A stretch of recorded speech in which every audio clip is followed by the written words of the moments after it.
All right, so Mount Auburn, Cincinnati's first suburb. After going through all these different exercises, I kind of came across this neighborhood and was like, wow, there are a lot of great things happening, and it seems like a one solution kind of concept didn't really work well for me, and I didn't think that would do the neighborhood justice. So I kind of took a different approach in this project by really analyzing the historic district and the corridors itself. And so like a lot of the really great things about Mount Auburn is proximity, and then some of the like institutional amenities in the area, such as Christ Hospital, great parks, the Taft House, and like I said, the proximity to other neighborhoods, really strong neighborhoods. I know Madison kind of touched on this kind of like lull along Auburn Avenue where there's not that many things happening in terms of like building frontage, scale, like activity, all of that. And so I kind of took a corridor approach and kind of wanted to walk you guys through my vision plan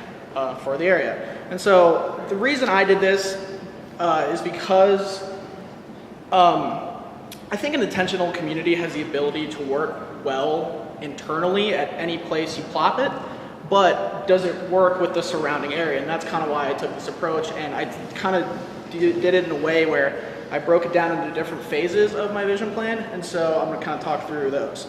And I think the most important thing about my plan is to realize that what I'm trying to bring with this is stability, sustainable growth, and opportunity within the area so that any intentional community has the ability to thrive at any different phase of my plan.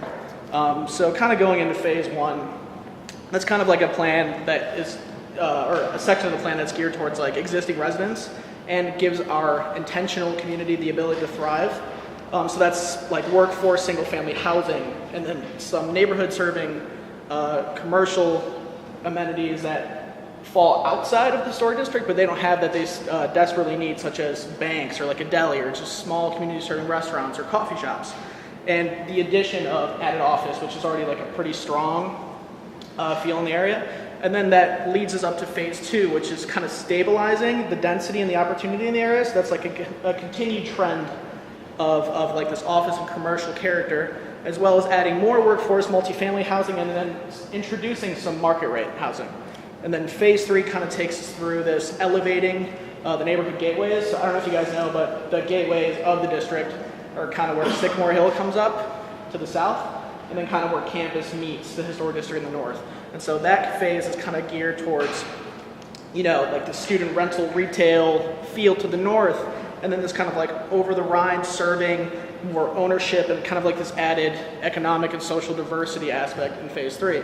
And so that being said, I kind of highlighted some specific projects within each phase, and so you can kind of see how it's broken down and what the program is there. I invite you guys to go up to it. It's kind of like a lot to explain, so I'm going to try and keep it short. And so of those phases, I kind of did 3 different site plans within 3 different phases, just to kind of see what it would be.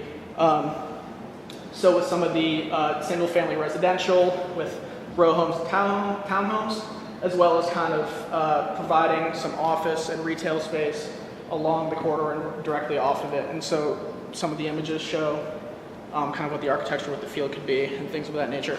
And then a lot of my diagrams on the side also kind of speak to this this corridor and what the proposals are.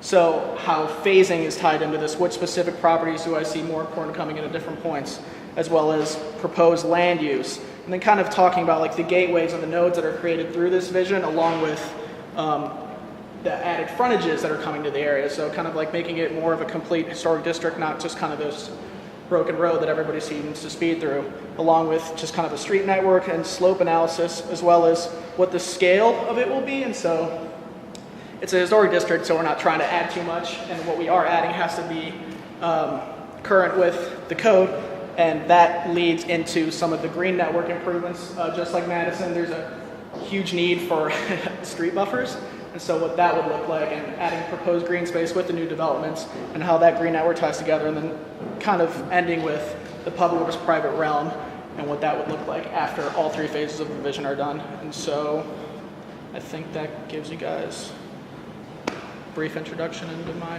project. Thank you.